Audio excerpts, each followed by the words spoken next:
일본 전역이 발칵 뒤집혔습니다. 도쿄 외곽의 한 찻집에서 시작된 소문이 순식간에 열도를 휩쓸었어요. 딸을 한국에 시집 보내면 인생이 달라진다는 믿기 힘든 이야기였습니다. 처음에는 누구도 믿지 않았죠. 한국이라니 아직도 무섭고 낯선 나라라는 인식이 강했으니까요. 하지만 56살 평범한 주부 스즈에는 달랐습니다. 33 된 딸이 한국 남자와 결혼하겠다고 선언했을 때 그녀는 직접 확인하기로 결심했어요. 친구 요코와 함께 서울로 향한 2박 3일의 여정. 그곳에서 그녀가 목격한 것은 상상을 초월하는 충격적인 현실이었습니다. 남자가 당연하게 앞치마를 두르고 요리를 하고 설거지를 하며 육아휴직을 당당하게 쓰는 세상. 시어머니가 며느리에게 편하게 지내라고 말하는 나라. 그리고 놀랍게도 이미 수천 명의 일본 여성들이 그곳에서 행복하게 살고 있었습니다. 과연 스즈에는 무엇을 보았을까요? 그리고 일본 사회에 어떤 변화가 일어나고 있을까요? 지금부터 그 놀라운 이야기가 시작됩니다. 이 영상이 궁금하시다면 구독과 좋아요, 알림 설정 부탁드립니다. 여러분의 생각도 댓글로 남겨주세요. 저는 스즈에입니다. 56살이에요. 젊은 시절 도쿄의 한 은행에서 창구 직원으로 일했습니다. 결혼 후에는 가정에 전념하며 딸을 키웠고 남편과 사별한 지 5년째 되는 해에 예상치 못한 일을 겪게 되었죠. 도쿄 외곽 작은 주택가의 찻집, 이른 오후의 햇살이 창문으로 비스듬히 들어오고 있었습니다. 스즈에는 오랜 친구 3명과 함께 둥근 테이블에 둘러앉아 녹차를 홀짝이고 있었어요. 친구들과의 이런 모임은 일주일에 한 번, 스즈에에게는 소소한 일상의 낙이었죠. 그날따라 친구 미치코가 신비로운 표정으로 입을 열었습니다. 딸을 한국에 시집 보내면 인생이 달라진다더라 라고요. 처음에는 누구도 그 말을 심각하게 받아들이지 않았습니다. 이른이 다 된 요시코 할머니가 허허 웃으며 말했어요. 요즘은 뭐든지 한류 때문이라고 하더라고요. 스즈에도 고개를 끄덕이며 웃었습니다. 한국이라니 아직도 어딘가 무섭고 낯선 나라라는 인식이 강했거든요. 하지만 미치코의 말은 거기서 끝나지 않았습니다. 자신의 딸 친구가 실제로 서울에서 결혼해서 살고 있는데 지난주에 도쿄에 잠깐 왔을 때 완전히 다른 사람처럼 밝아져 있더라는 겁니다. 예전에는 늘 지쳐 보이고 우울해하던 아이였는데 이번에 보니 표정부터가 달랐다고 했어요. 남편이 집안일을 같이 하고 육아도 반반씩 나눈다고 하더랍니다. 스즈에는 그 말을 들으면서도 반신반의했습니다. 한국 남자들이 집안일을 한다니 믿기지 않았거든요. 일본 남자들도 요즘은 좀 달라졌다고는 하지만 스즈에가 결혼 생활을 했던 25년 동안 남편이 설거지를 한 건 손에 꼽을 정도였으니까요. 하물며 한국은 더 보수적이라고만 알고 있었는데 말이죠. 그런데 이상한 일이 벌어졌습니다. 그날 이후로 비슷한 이야기가 여기저기서 들려오기 시작한 겁니다. 다음 주 모임에서는 케이코가 말했어요. 자기 조카딸이 부산에 사는 한국인과 결혼했는데 시댁 식구들이 너무나 따뜻하게 대해준다고요. 명절에도 며느리 보고 요리하라는 소리가 없고 오히려 쉬라고 한대요. 그 다음 주에는 또 다른 친구 토모코가 이야기했습니다. 동네 슈퍼마켓 사장님 딸이 서울의 어느 대기업 직원과 결혼했는데 신혼집을 남자 쪽에서 전부 마련해줬다는 거예요. 소문은 점점 더 구체적으로 변했습니다. 처음에는 그저 흘러가는 이야기였던 것이 어느새 실제 사례들로 쌓여가고 있었어요. 스즈에는 이상하다고 느꼈습니다. 이게 정말 사실일까 아니면 그냥 운이 좋은 몇몇 사례일 뿐일까요? 그러던 어느 날 저녁 딸 아야가 조심스럽게 말을 꺼냈습니다. 엄마, 저 결혼하려고 해요. 스즈에는 깜짝 놀랐지만 동시에 기뻤습니다. 33살이 된 딸이 드디어 좋은 사람을 만났구나 싶었거든요. 상대가 어떤 사람이냐고 물었을 때 아야의 대답은 예상 밖이었어요. 한국 사람이라고요. 순간 머릿속이 하얘졌습니다. 방금 전까지 친구들과 나눴던 그 이야기들이 스쳐 지나갔어요. 설마 우리 딸이, 내 딸이 그 소문의 주인공이 되는 건가요? 스즈에는 당황한 마음을 애써 숨기며 물었습니다. 한국 남자라니 어떻게 만났냐고요? 아야는 차분하게 설명했어요. 회사 프로젝트로 서울지사와 협업하다가 알게 됐고 1년 반 정도 연애를 했다고 했습니다. 스즈에는 복잡한 심정이었어요. 한편으로는 딸의 행복을 바라는 마음이 컸지만 다른 한편으로는 불안했습니다. 한국이라는 나라는 여전히 낯설었고 TV 뉴스에서 본 날카로운 정치 대립 장면들이 떠올랐거든요. 게다가 언어도 다르고 문화도 다른데 딸이 그곳에서 잘 적응할 수 있을까요? 아야는 엄마의 표정을 읽었는지 말했습니다. 엄마, 직접 만나보면 달라요. 정말 좋은 사람이에요. 그리고 한국이 엄마가 생각하는 것만큼 무섭거나 불편한 곳이 아니라고요. 스즈에는 대답 대신 고개를 끄덕였지만 마음속으로는 여전히 확신이 서지 않았습니다. 그날 밤 잠자리에 누웠지만 잠이 오지 않았어요. 창밖을 내다보니 보름달이 환하게 떠 있었습니다. 스즈에는 생각했어요. 내가 너무 편견을 가지고 있는 건 아닐까? 아니면 정말로 조심해야 하는 걸까? 친구들이 했던 말들이 계속 맴돌았습니다. 딸을 한국에 시집 보내면 인생이 달라진다는 그 소문, 과연 진짜일까요? 머릿속이 복잡했습니다. 스즈에는 평생 조심스럽게 살아온 사람이었거든요. 큰 모험을 한다거나 낯선 것에 뛰어드는 성격이 아니었어요. 그런 자신이 이제 딸의 선택 앞에서 어떤 태도를 취해야 할지 갈피를 잡을 수 없었습니다. 과연 이 선택이 딸에게 행복을 줄까요? 아니면 후회를 안겨줄까요? 다음 날 아침 스즈에는 결심했습니다. 직접 확인해야겠다고요. 소문만 듣고 판단할 수는 없었어요. 딸의 인생이 걸린 문제니까요. 친구 요코에게 전화를 걸었습니다. 요코는 스즈에의 가장 오랜 친구로 항상 솔직하고 직설적인 사람이었어요. 스즈에가 상황을 설명하자 요코는 단번에 말했습니다. 그럼 우리 직접 가보자고요. 서울에 가서 두 눈으로 똑똑히 확인해야 한다고요. 그렇게 스즈에의 예상치 못한 여정이 시작되었습니다.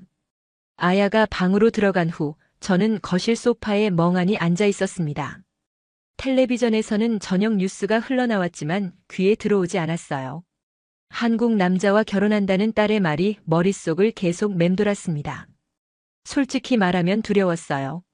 한국이라는 나라에 대해 제가 아는 건 정말 별로 없었거든요. 텔레비전 드라마에서 본 화려한 모습들, 뉴스에서 접한 정치 뉴스들, 그리고 오래전 어르신들에게서 들은 이야기들이 전부였습니다. 특히 한국 남자들은 성격이 급하고 가부장적이라는 편견이 제 머릿속에 깊이 박혀 있었어요. 그날 밤 잠자리에서도 계속 뒤척였습니다. 딸이 낯선 땅에서 힘들어하면 어쩌나, 언어도 통하지 않는데 적응은 할 수 있을까? 혹시 시댁에서 며느리라고 함부로 대하면 어쩌지? 걱정은 꼬리에 꼬리를 물었어요. 새벽 3시가 넘어서야 겨우 잠이 들었습니다. 다음 날 아침 저는 평소보다 늦게 일어났어요. 딸은 이미 출근한 뒤였고 식탁 위에는 쪽지가 놓여 있었습니다. 엄마, 천천히 생각해 보세요. 저는 정말 행복해요. 짧은 글귀였지만 딸의 진심이 느껴졌습니다. 그래도 마음은 여전히 무거웠어요. 오전 10시쯤 친구 요코에게 전화를 걸었습니다. 요코는 제가 20살 때부터 알고 지낸 가장 오랜 친구예요. 58살인 그녀는 저보다 2살 많지만 성격만큼은 저보다 훨씬 시원시원했습니다. 무슨 일이든 직설적으로 말하고 행동도 빨랐죠. 요코는 제 이야기를 다 듣더니 한마디로 정리했어요. 그럼 직접 가서 확인해야 한다고요. 소문만 듣고 판단하면 평생 후회할 거라고 했습니다. 저는 잠시 망설였어요. 서울까지 간다는 게 쉬운 일은 아니었거든요. 하지만 요코의 말이 맞았습니다. 이건 딸의 인생이 걸린 문제였으니까요. 요코가 제안했습니다. 자기도 같이 가겠다고요. 둘이서 가면 든든할 거라고 했어요. 사실 혼자 가기엔 너무 막막했던 터라 고마웠습니다. 우리는 그날 오후에 만나기로 했어요. 동네 카페에서 요코를 만났습니다. 그녀는 이미 태블릿을 꺼내 서울에 대한 정보를 검색하고 있었어요. 인천공항까지는 비행기로 2시간 반이면 충분하다고 했습니다. 호텔도 생각보다 저렴하고 지하철이 잘 되어 있어서 이동도 편하다더군요. 저는 조심스럽게 물었습니다. 한국말을 하나도 못하는데 괜찮을까요? 요코가 웃으며 말했어요. 요즘은 번역 앱도 좋고 관광지에는 일본어 안내도 많다고요. 게다가 아야가 있으니 걱정할 필요 없다고 했습니다. 그날 저녁 딸에게 말했습니다. 엄마가 서울에 가보고 싶다고요. 직접 보고 판단하고 싶다고 했어요. 아야의 얼굴이 환해졌습니다. 정말이냐고 물으며 기뻐했어요. 다음 주말에 오면 자기가 안내해 주겠다고 했습니다. 예비 신랑도 소개시켜 주겠다고요. 그 순간 제 마음속에서 뭔가 흔들렸습니다. 불안함도 있었지만 동시에 묘한 기대감도 생겼어요. 과연 한국은 어떤 곳일까? 딸이 그렇게 좋아하는 이유가 뭘까? 친구들이 말한 그 변화가 정말 사실일까? 이틀 후 요코와 저는 여행사를 찾아갔습니다. 직원은 친절하게 서울 여행 패키지를 설명해 줬어요. 하지만 우리는 패키지 대신 항공권과 호텔만 따로 예약하기로 했습니다. 딸이 안내를 해줄 테니까요. 비행기표는 다음 주 금요일 오전 6시 출발편으로 끊었어요. 호텔은 강남이라는 곳에 있는 비즈니스 호텔로 정했습니다. 딸이 사는 곳에서 가깝다고 했거든요. 2박 3일 일정이었어요. 예약을 마치고 나오면서 요코가 말했습니다. 드디어 진실을 알게 되는구나 라고요. 저도 고개를 끄덕였습니다. 이제 며칠만 지나면 제가 직접 보고 느낄 수 있을 테니까요.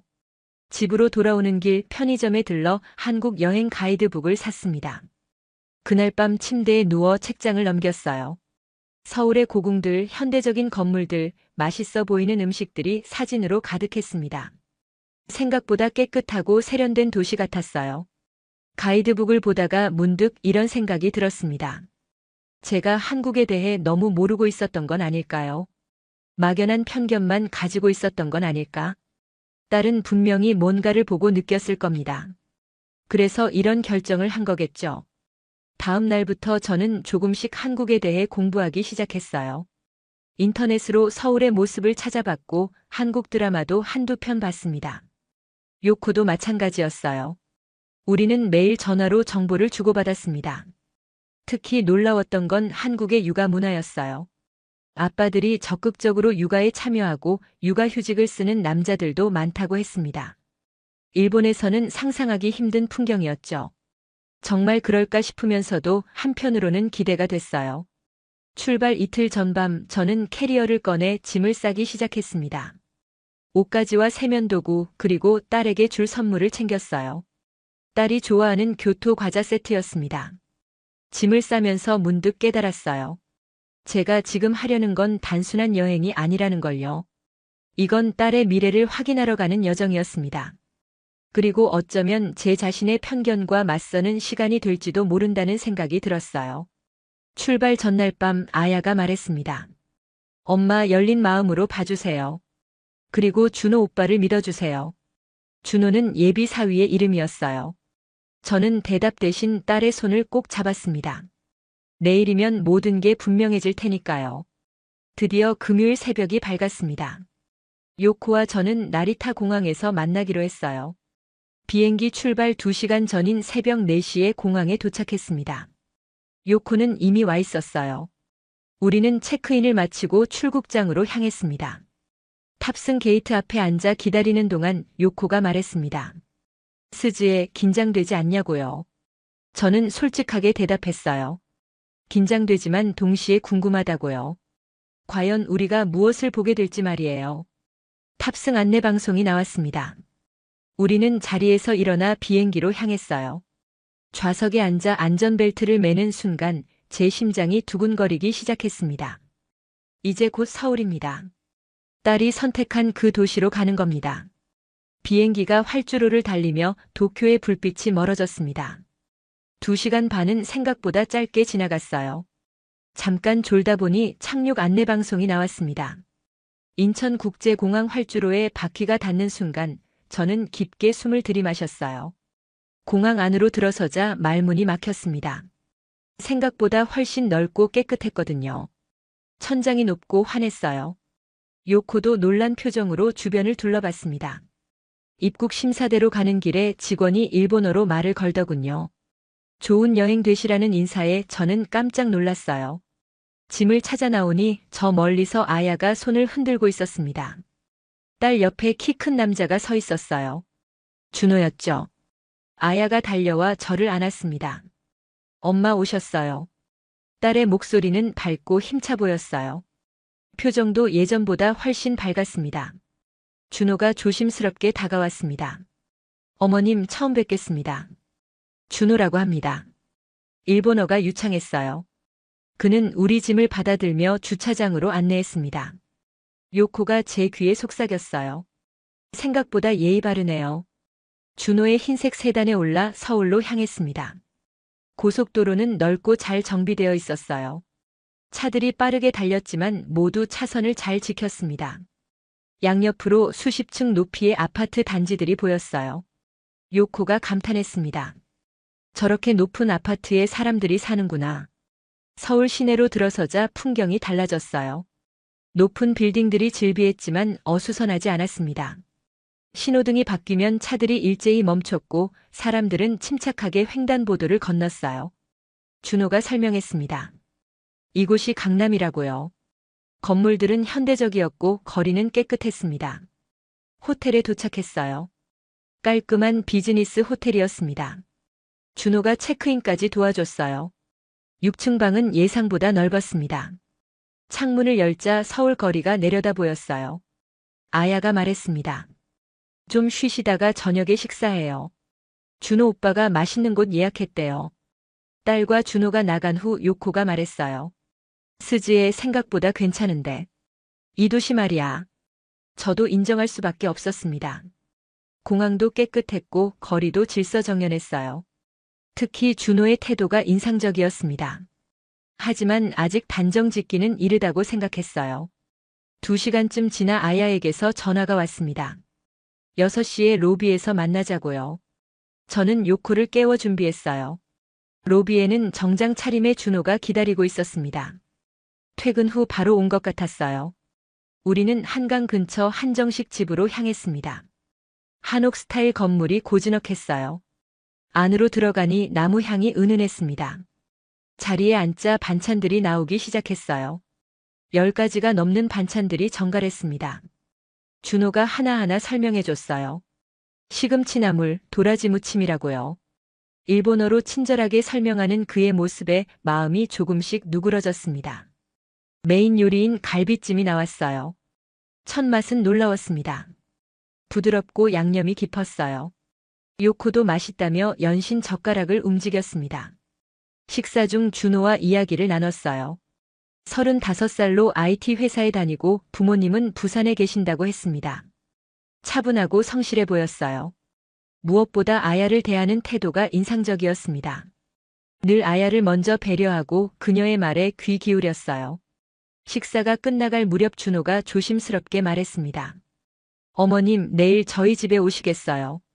부모님께서 꼭 뵙고 싶어 하신대요. 저는 잠시 망설이다 고개를 끄덕였습니다. 어차피 만나야 할 사람들이었으니까요. 호텔로 돌아오는 길 창밖의 야경을 보며 생각했어요. 오늘 본 서울은 제 예상과 많이 달랐습니다. 준호라는 사람도 마찬가지였어요. 하지만 아직 확신할 수는 없었습니다. 내일을 더 지켜봐야겠다고 생각했습니다. 호텔 방에 돌아와 침대에 앉았어요. 요코가 말했습니다. 오늘 하루 어땠냐고요?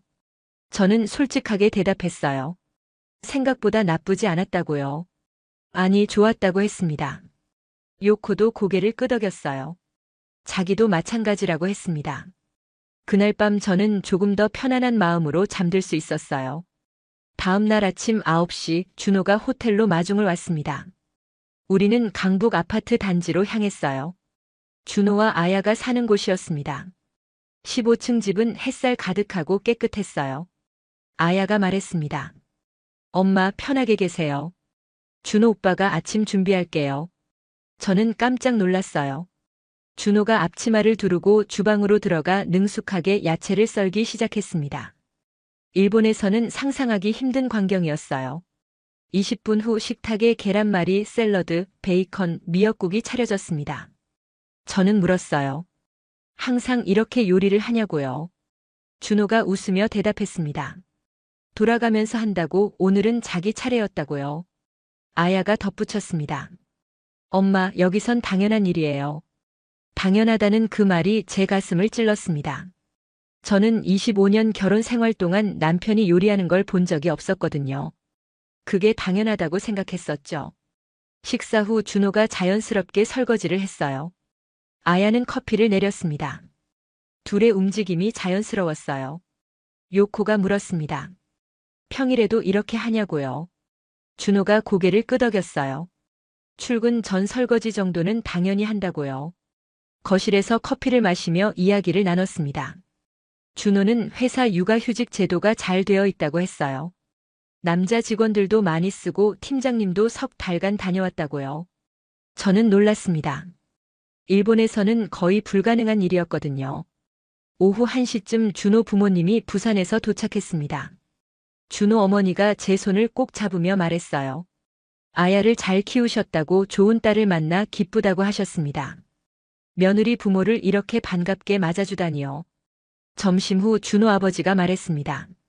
요즘 남자들도 집안일을 많이 한다고 자기도 퇴직 후 요리를 배워 아내를 돕는다고 하셨어요. 준호 어머니가 웃으며 거들었습니다. 처음엔 서툴렀지만 지금은 제법이라고요. 저는 부러웠습니다. 오후 3시쯤 준호 부모님이 KTX 시간 때문에 먼저 일어나셨어요. 떠나기 전 준호 어머니가 말했습니다. 아야를 딸처럼 아끼겠다고요. 그 말에 저는 코끝이 찡했습니다. 저녁 6시 아야가 저녁 준비를 시작했어요. 오늘은 아야 차례라고 했습니다. 준호는 옆에서 야채를 썰며 도왔어요. 둘이 주방에서 웃으며 이야기하는 모습이 보기 좋았습니다. 저녁은 된장찌개와 제육볶음이었어요. 아야의 솜씨가 제법이었습니다. 준호가 많이 가르쳐줬다고 하더군요. 식사 후 준호가 말했습니다. 어머님들은 쉬시라고 자기들이 설거지하겠다고요. 거실에서 요코가 속삭였습니다. 스즈에 여기는 정말 다르네. 남자들이 저렇게 당연하게 집안일을 하다니. 저도 고개를 끄덕였어요. 오늘 본 것들이 머릿속을 계속 맴돌았습니다. 9시쯤 호텔로 돌아왔습니다. 방에 들어와 앉으니 하루가 꿈 같았어요. 요코가 물었습니다. 어떻게 생각하냐고요? 저는 솔직하게 대답했어요. 충격적이었다고요. 제가 당연하다고 믿어온 것들이 사실은 당연한 게 아니었을지도 모른다는 생각이 들었습니다. 남자는 일만 하고 여자는 집안일을 도맡는 게 당연한 줄 알았어요. 하지만 여기서는 달랐습니다. 둘이 함께 일하고 함께 집안일을 했어요. 요코가 말했습니다. 아야가 행복해 보이더라고요. 예전보다 훨씬 밝아 보인다고 했어요. 저도 느꼈습니다. 딸의 얼굴에서 여유와 행복이 보였어요. 그날 밤 저는 오래 잠들지 못했습니다. 창밖의 야경을 보며 생각했어요. 내가 딸에게 물려준 가치관이 혹시 잘못된 건 아니었을까? 여자는 희생해야 한다고, 남편을 잘 섬겨야 한다고 가르쳤던 게 옳았을까? 준호를 보면서 깨달았습니다. 남자도 얼마든지 집안일을 할 수 있다는 걸요. 아니, 해야 한다는 걸요. 그게 평등이고 존중이라는 걸 이제야 알게 되었습니다. 늦었지만 다행이었어요. 내일은 아야가 일본 주부 모임에 데려가 준다고 했습니다. 서울에 사는 일본 여성들을 만난다고 하더군요. 저는 기대가 되면서도 궁금했어요. 다른 일본 엄마들은 어떻게 생각할까요? 그들도 저처럼 놀라고 감동받았을까요? 아니면 이미 이런 삶에 익숙해진 걸까요? 다음 날 오후 2시 아야가 저와 요코를 데리고 강남의 한 카페로 갔습니다.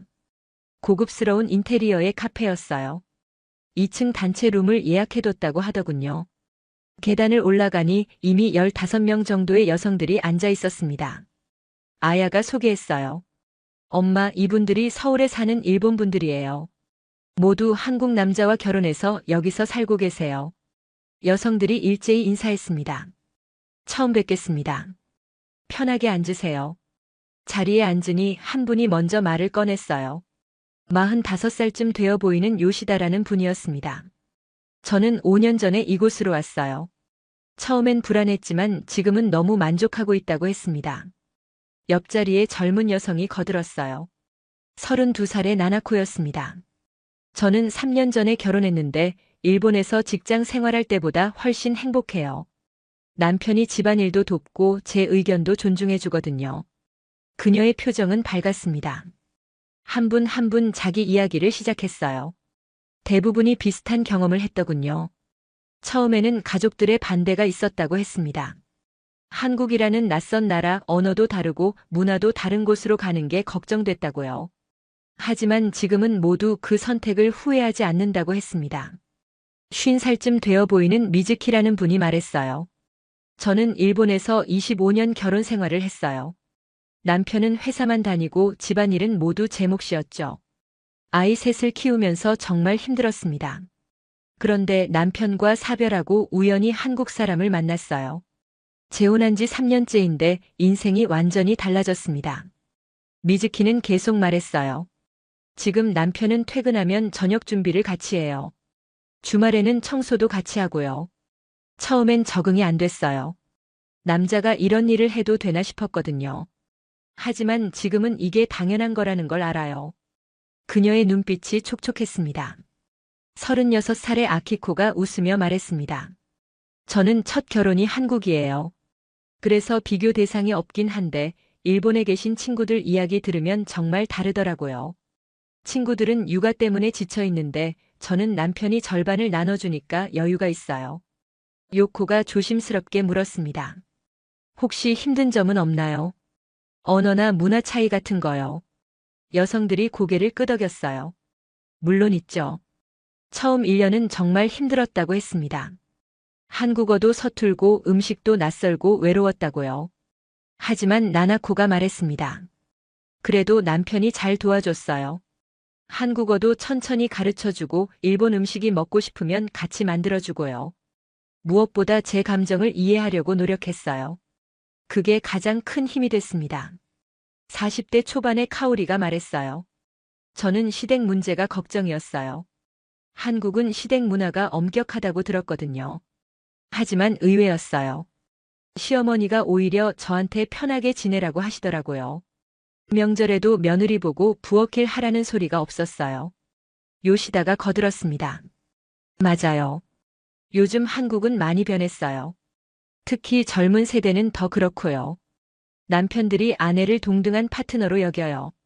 제가 일본에서 경험했던 것과는 완전히 달라요. 한 분이 구체적인 예를 들었어요.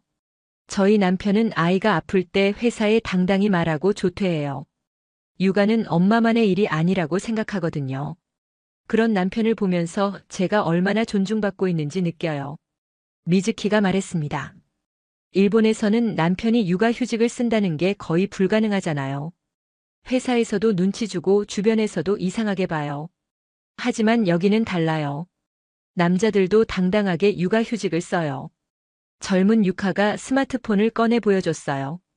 남편이 아이랑 공원에서 찍은 사진이었습니다. 남편은 매주 토요일 오전을 아이랑 보내요. 저는 그 시간에 친구들을 만나거나 쉬어요. 서로 시간을 존중해주는 거죠. 저는 너클 잃고 듣고 있었어요. 이 여성들의 이야기는 제가 상상했던 것 이상이었습니다. 단순히 한국 생활이 좋다는 게 아니라 인생 자체가 달라졌다는 이야기였거든요. 카오리가 말했습니다. 물론 모든 한국 남자가 다 이런 건 아니에요. 하지만 적어도 젊은 세대는 확실히 다릅니다. 평등과 존중이 기본이에요. 아내를 집안일 하는 사람으로만 보지 않아요. 1시간 남짓 이야기를 나누다 보니 저는 확신하게 됐습니다. 이것은 단순한 소문이 아니라 현실이구나. 수십 명, 아니 어쩌면 수백 명, 수천 명의 일본 여성들이 이곳에서 새로운 삶을 살고 있구나. 요시다가 마지막으로 말했어요. 스즈에 씨, 처음에는 불안하실 거예요. 저도 그랬으니까요. 하지만 한 가지는 확실해요. 딸분이 행복할 거예요. 여기는 여자도 사람으로 존중받는 곳이니까요. 그 말이 제 가슴 깊이 박혔습니다. 여자도 사람으로 존중받는다. 당연한 말 같지만 저는 그런 대우를 받아본 적이 없었어요.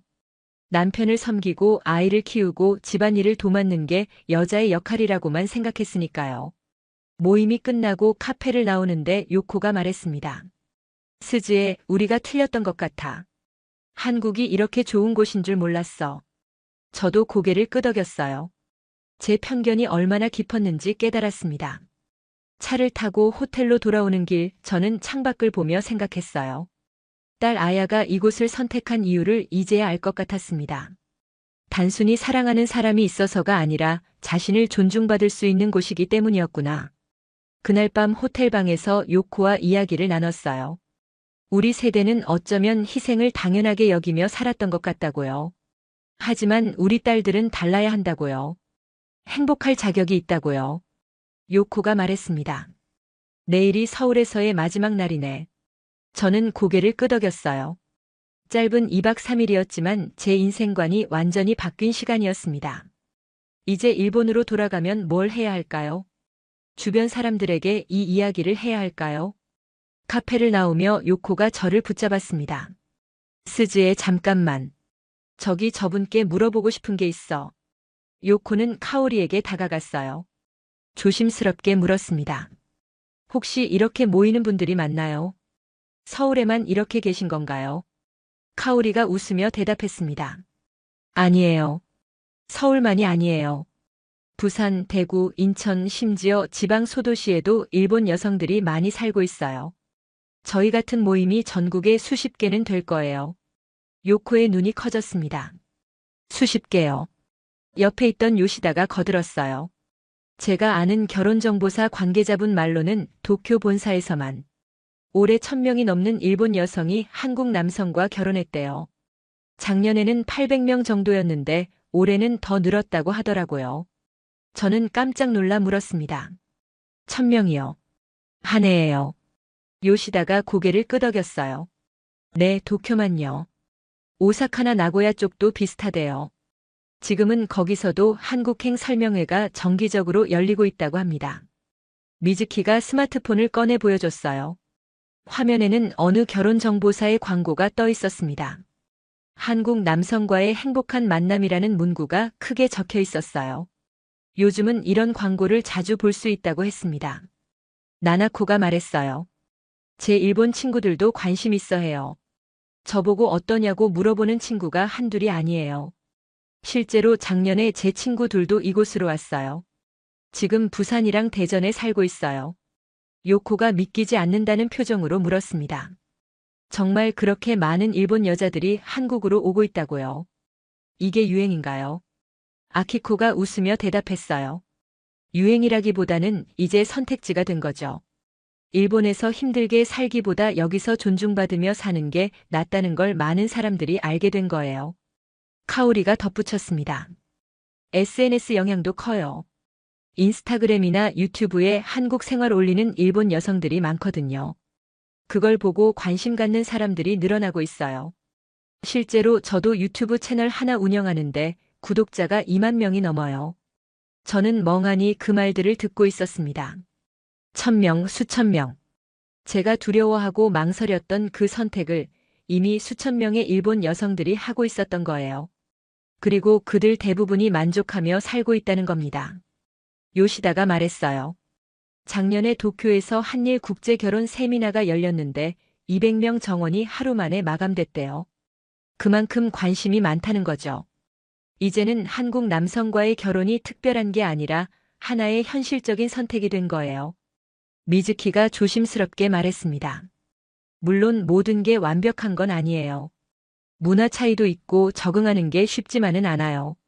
하지만 적어도 여기서는 여자라는 이유로 무시당하거나 희생을 강요받지 않아요. 그게 가장 큰 차이예요. 유카가 말했습니다. 일본에서는 아무리 일을 열심히 해도 결국 결혼하고 나면 집안일은 여자 몫이잖아요. 육아도 시부모 모시는 것도 전부 며느리 몫이고요. 하지만 여기는 달라요. 남편이 반은 나눠 가져요. 나나코가 구체적인 예를 들었어요. 제 남편 회사에는 육아휴직 중인 남자 직원이 5명이나 돼요. 팀장급도 2명 있고요. 회사에서도 당연하게 여겨요.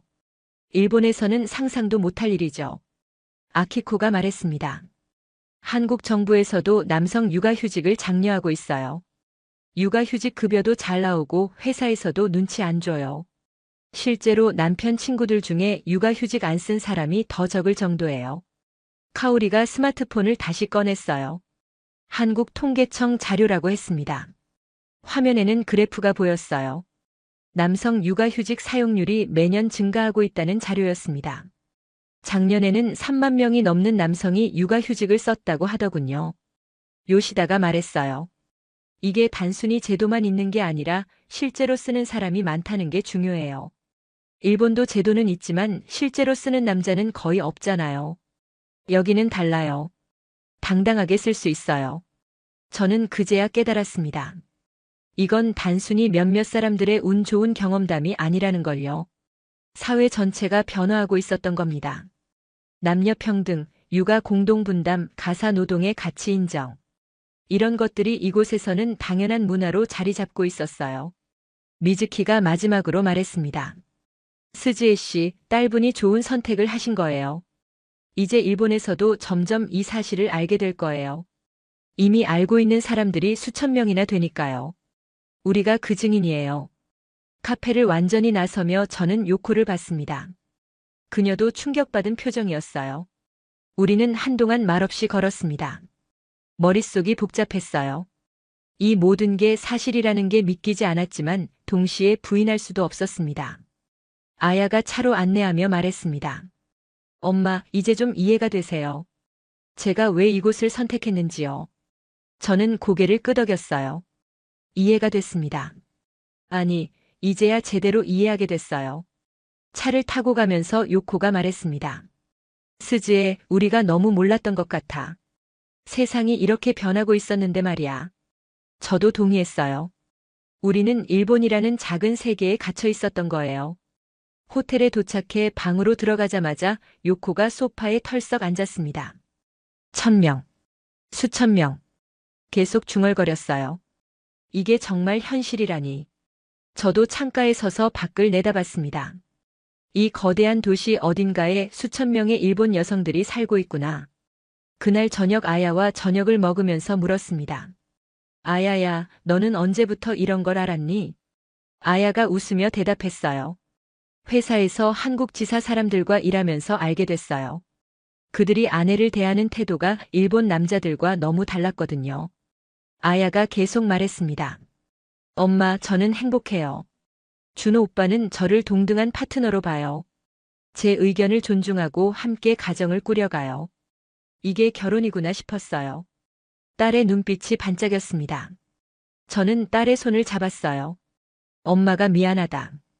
처음에 반대했던 거. 아야가 고개를 저었습니다. 아니에요, 엄마. 걱정하시는 게 당연했어요. 하지만 이제 이해해 주시니 정말 기뻐요. 그날 밤 호텔방에서 요코와 마지막 대화를 나눴어요. 내일이면 일본으로 돌아가는데 우리가 본 것들을 어떻게 받아들여야 할까요? 요코가 말했습니다. 솔직하게 말해야지. 우리가 틀렸다고. 한국이 우리가 생각했던 것과 전혀 다르다고. 저는 고개를 끄덕였습니다. 그래요. 숨길 이유도 없어요. 이건 진실이니까요. 수천 명의 여성들이 증명하고 있는 현실이니까요. 이제 일본에 돌아가면 제대로 이야기해야겠어요. 친구들에게, 아는 사람들에게. 서울에서의 마지막 날 아침이 밝았습니다. 호텔 창문을 열자 시원한 바람이 들어왔어요. 오늘 오후 4시 비행기로 도쿄로 돌아갑니다. 짧았지만 긴 여정이었어요. 아침 10시쯤 아야가 호텔로 왔습니다. 준호는 오늘 회사 일이 있어서 못 왔다고 했어요. 대신 공항까지는 배웅 나온다고 하더군요. 우리는 짐을 정리하고 체크아웃을 했습니다. 아야가 제안했어요. 엄마, 점심 먹기 전에 한강공원 가볼까요? 날씨도 좋고 경치도 예쁘거든요. 저는 좋다고 했습니다. 요코도 가고 싶다고 했어요. 차를 타고 한강공원으로 갔습니다.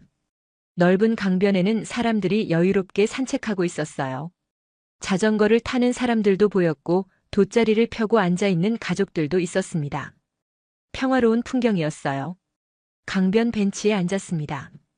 햇살이 따사로웠어요. 아야가 편의점에서 산 커피를 건넸습니다.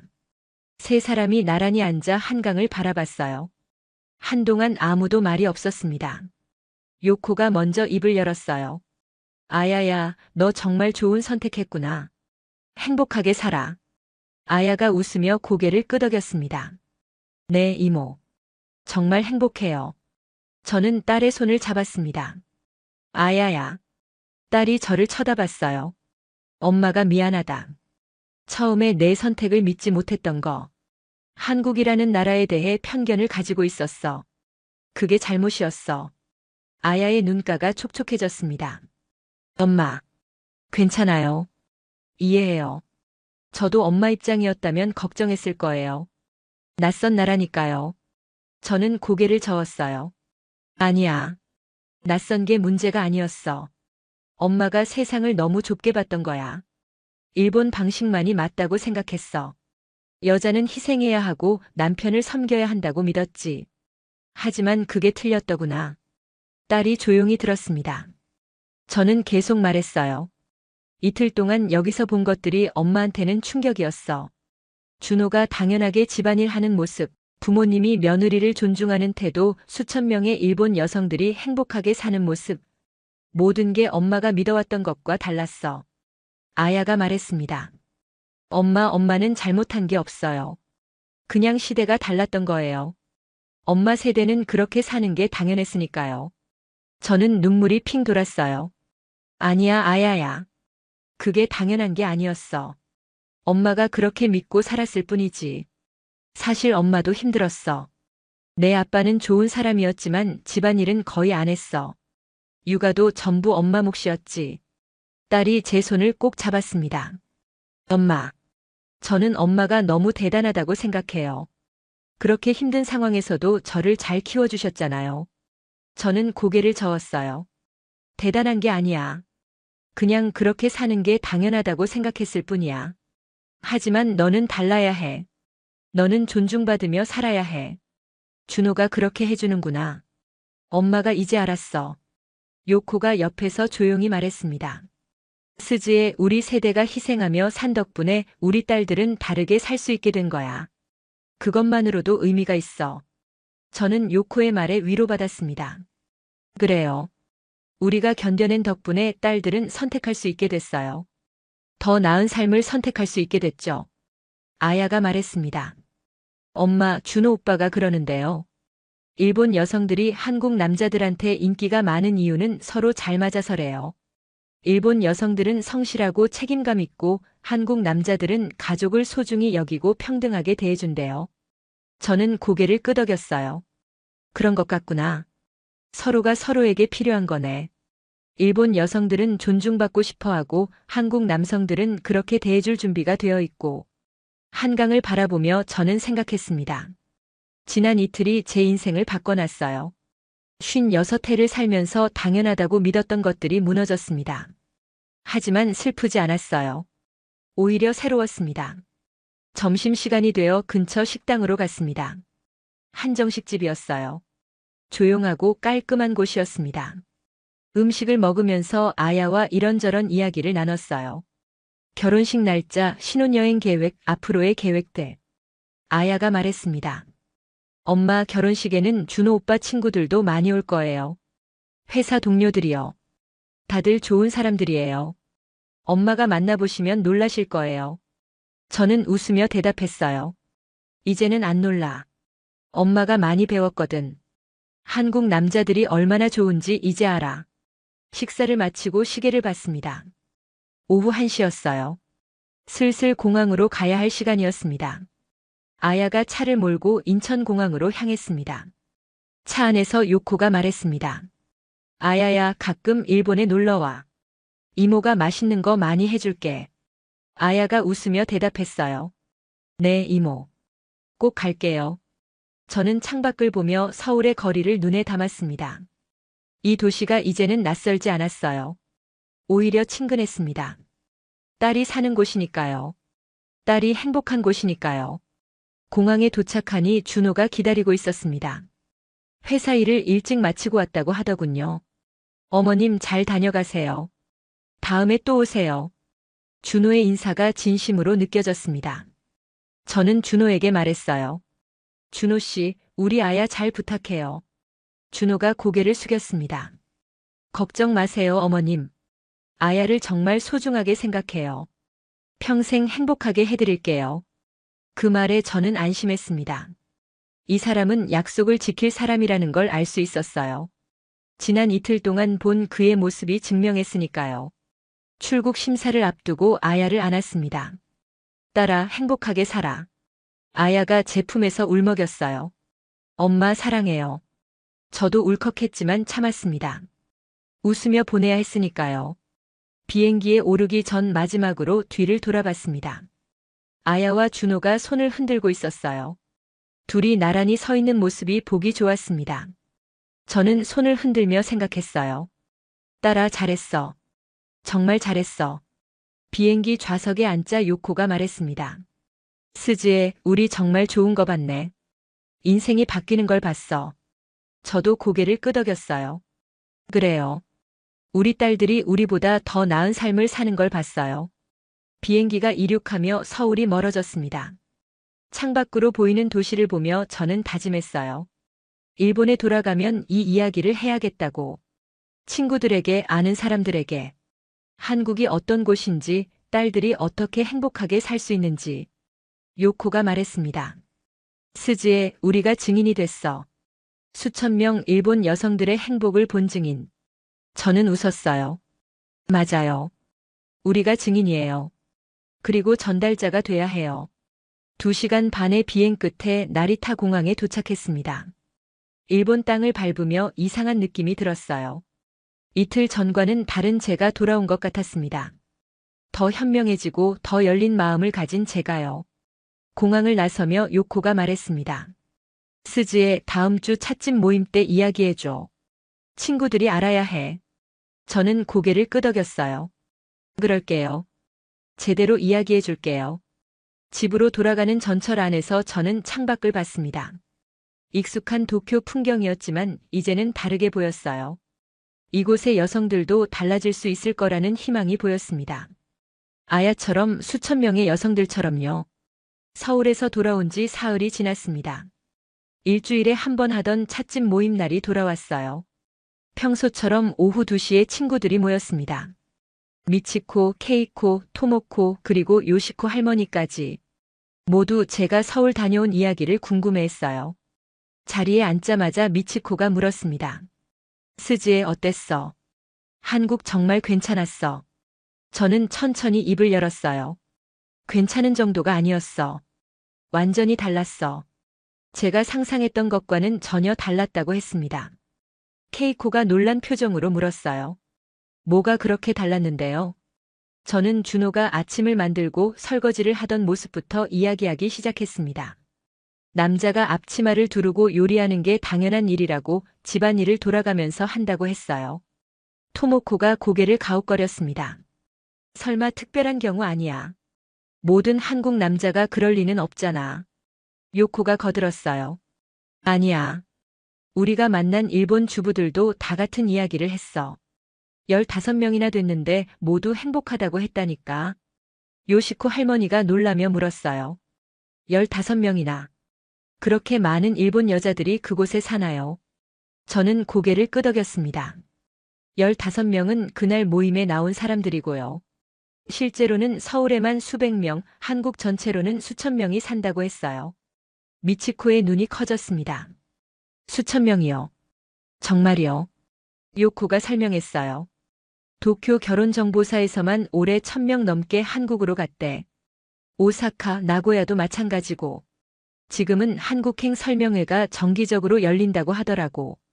케이코가 조심스럽게 물었습니다. 근데 언어는 어떻게 해? 한국말 못하잖아. 저는 대답했어요. 처음에는 힘들다고 해. 하지만 남편들이 천천히 가르쳐주고 1년쯤 지나면 일상생활은 가능하대. 무엇보다 존중받으며 사니까 배우고 싶어진다고 하더라고. 토모코가 말했습니다. 그래도 시댁은 어떻게 해? 한국은 시댁 문화가 엄격하다고 들었는데. 요코가 웃으며 대답했어요. 그것도 옛날 이야기야. 요즘은 완전히 달라. 시어머니가 오히려 며느리한테 편하게 지내라고 하더라. 명절에도 부엌일 안 시키고. 요시코 할머니가 한숨을 쉬었습니다. 우리 때는 상상도 못할 일이네. 며느리가 편하게 지낸다니. 저는 할머니 손을 잡았어요. 그래요, 할머니. 세상이 많이 변했어요. 우리 딸들은 우리처럼 살면 안 돼요. 미치코가 조용히 말했습니다. 사실 나도 딸이 걱정이야. 35인데 아직 결혼 안 했거든. 일본 남자들은 다들 집안일 안 하려고 하고 결혼하면 회사 그만두라고 하잖아. 딸이 그게 싫다고 하는데 이해가 가더라고. 케이코가 거들었어요. 우리 딸도 비슷해. 32살인데 결혼 생각이 없대. 남자친구는 있는데 그 남자가 결혼하면 당연히 집안일은 여자가 한다고 생각하더래. 그래서 헤어졌어. 저는 말했습니다. 우리 딸들이 잘못된 게 아니야. 당연한 걸 원하는 거야. 존중받고 싶고 평등하게 살고 싶은 거지. 한국에서는 그게 가능하더라고. 토모코가 궁금하다는 듯 물었어요. 스즈에 진심으로 물어볼게. 아야가 정말 행복해 보였어. 저는 확신을 가지고 대답했습니다. 네. 정말 행복해 보였어요. 눈빛이 달랐어요. 여유가 있고 자신감이 넘쳤어요. 준호라는 남자가 딸을 동등한 파트너로 대하니까요. 요코가 덧붙였습니다. 그리고 준호만 특별한 게 아니야. 그 나라 젊은 남자들이 대부분 그래. 육아휴직도 당연하게 쓰고 집안일도 반씩 나눠서 해. 회사에서도 그걸 이상하게 보지 않아. 요시코 할머니가 말했습니다. 참 신기한 세상이네. 내가 젊었을 때는 꿈도 못 꾸릴 들이야. 그래도 좋은 거야. 우리 손녀들은 행복하게 살아야지. 그날 찻집에서 3시간을 이야기했습니다. 제가 본 것들, 들은 것들, 느낀 것들을 모두 나눴어요. 친구들은 놀라워하면서도 진지하게 들었습니다. 특히 딸이 있는 친구들은 더욱 귀 기울였어요. 모임이 끝나고 집으로 돌아오는 길이었습니다. 동네 커뮤니티 센터 게시판을 지나가다가 눈에 띄는 포스터를 봤어요. 한일문화교류협회 주최 한국 배우자 만남의 장이라는 제목이었습니다. 다음 주 토요일 오후 2시 시부야 커뮤니티 홀에서 열린다고 했어요. 저는 포스터를 한참 바라봤습니다. 예전 같았으면 한숨부터 나왔을 텐데 이제는 마음이 달랐어요. 관심 있는 사람들에게 알려줘야겠다고 생각했습니다. 사진을 찍어서 미치코에게 보냈어요. 집에 도착해 거실에 앉았습니다. 커피를 한 잔 내려 마시며 창밖을 봤어요. 저녁 햇살이 창문으로 들어오고 있었습니다. 평화로운 풍경이었지만 제 마음은 더 이상 예전 같지 않았어요. 핸드폰이 울렸습니다. 아야였어요. 엄마 잘 지내세요. 오늘 준호 오빠랑 집들이 준비하고 있어요. 다음 달에 일본 가서 인사드릴게요. 딸의 목소리가 밝았습니다. 저는 웃으며 대답했어요. 그래, 딸아. 엄마 잘 지내. 너희들도 건강하게 잘 지내고. 준호한테도 안부 전해. 통화를 끊고 나니 마음이 따뜻했습니다. 문득 결혼식 날짜를 떠올렸어요. 3달 후였습니다. 서울에서 결혼식을 올린다고 했어요. 준호 가족들과 친척들, 그리고 일본에서 저희 가족과 친구들이 갈 예정이었습니다. 벌써부터 기대가 됐어요. 그날 밤 잠자리에 들기 전 일기를 썼습니다. 오랜만이었어요. 56해를 살면서 이렇게 큰 깨달음을 얻은 적이 없었다고 적었습니다. 한국이라는 나라가 그리고 그곳에 사는 사람들이 제게 새로운 눈을 열어줬다고요. 다음 날 아침 미치코에게서 전화가 왔습니다. 스즈에 어제 보내준 그 포스터 말인데 나도 가볼까 해. 딸한테도 권해볼까 싶어서. 저는 좋은 생각이라고 했어요. 같이 가자고 했습니다. 일주일 후 토요일 저와 미치코는 시부야 커뮤니티 홀로 갔습니다. 놀랍게도 100명이 넘는 사람들이 와 있었어요. 대부분이 30대에서 50대 여성들이었습니다. 딸과 함께 온 엄마들도 많았어요. 행사는 생각보다 체계적이었습니다. 한국에서 온 결혼정보사 관계자들이 발표를 했어요. 한국의 결혼 문화, 육아 문화, 그리고 성공 사례들을 소개했습니다. 실제로 한국에서 행복하게 사는 일본 여성들도 영상으로 등장했어요. 행사가 끝나고 상담 부스로 가는 사람들이 많았습니다. 저는 그 모습을 보며 깨달았어요. 이건 단순한 유행이 아니라 시대의 흐름이구나. 수천 명의 일본 여성들이 선택한 길이고 앞으로 더 많은 사람들이 선택할 길이구나. 미치코가 말했습니다. 스즈에 나도 딸한테 이야기해 볼게. 선택은 딸이 하는 거지만 이런 길도 있다는 걸 알려줘야 할 것 같아. 저는 고개를 끄덕였어요. 그래요. 알려주는 게 엄마의 역할이에요. 집으로 돌아오는 전철 안에서 창밖을 봤습니다. 익숙한 도쿄 거리였지만 이제는 다르게 보였어요. 이곳에 수많은 여성들이 새로운 선택을 할 수 있다는 희망이 보였습니다. 그날 저녁 요코에게 전화를 걸었어요. 오늘 행사에 다녀왔다고 100명이 넘게 왔다고 말했습니다. 요코가 놀라며 말했습니다. 정말 변화가 시작된 거네. 우리가 그 시작을 본 거야. 저는 웃으며 대답했어요. 맞아요. 우리가 증인이에요. 그리고 이제는 전달자예요. 더 많은 사람들에게 알려줘야 해요. 딸들이 더 나은 선택을 할 수 있도록요. 밤이 깊어갔습니다. 침대에 누워 천장을 바라보며 생각했어요. 제 딸 아야는 용기 있는 선택을 했습니다. 그리고 그 선택이 옳았다는 걸 증명했어요. 이제는 더 많은 딸들이 그런 선택을 할 차례입니다. 커튼 사이로 달빛이 들어왔습니다. 밝고 환한 달이었어요. 저는 생각했습니다. 아야야, 너의 선택이 맞았어. 그리고 엄마도 이제 변했어. 엄마도 한국을 배우고 싶구나. 너희들이 사는 모습을 더 가까이서 보고 싶어. 다음 날 아침 딸에게 문자를 보냈습니다. 아야야, 엄마가 한국어 공부 시작했어. 조금씩 배워볼게. 다음에 갈 때는 간단한 인사 정도는 할 수 있을 것 같아. 곧바로 답장이 왔어요. 엄마 정말이요. 너무 좋아요. 제가 천천히 가르쳐 드릴게요. 사랑해요, 엄마. 저는 미소를 지었습니다. 새로운 시작이었어요. 56의 나이에 외국어를 배운다는 게 쉽지는 않겠지만 딸을 위해서라면 할 수 있을 것 같았습니다. 창문을 열었습니다. 신선한 아침 공기가 들어왔어요. 새로운 하루가 시작되고 있었습니다. 그리고 저에게는, 우리 딸들에게는 새로운 선택의 시대가 열리고 있었습니다. 스즈의 이야기는 특별한 사례가 아닙니다. 지금 이 순간에도 수천 명의 일본 여성들이 한국에서 새로운 삶을 시작하고 있어요. 도쿄, 오사카, 나고야에서 정기적으로 열리는 한국행 설명회에는 수백 명이 몰려들고 있습니다. 왜일까요? 한국은 변화했습니다. 남녀 평등이 자리 잡았고 육아는 부부가 함께하는 것이 당연해졌으며 가사 노동의 가치를 인정하는 사회가 되었어요. 여자도 사람으로 존중받는 나라. 그것이 바로 지금의 한국입니다. 스즈에는 이제 한국어를 배우고 있습니다. 딸과 더 가까워지기 위해서, 그리고 자주 방문하기 위해서요. 그녀의 친구들도 하나둘 관심을 보이기 시작했어요. 변화는 이미 시작됐습니다. 이것은 단순히 국제 결혼 이야기가 아닙니다. 더 나은 삶을 향한 선택의 이야기예요. 존중받고 싶고 평등하게 살고 싶고 행복하고 싶은 여성들의 용기 있는 결정입니다. 그리고 한국은 그런 선택을 환영합니다. 여러분은 어떻게 생각하시나요? 이 변화가 앞으로 어떻게 전개될까요? 구독과 좋아요로 응원해 주시고 댓글로 여러분의 생각을 들려주세요. 알림 설정을 켜두시면 더 많은 이야기를 만나보실 수 있습니다. 감사합니다.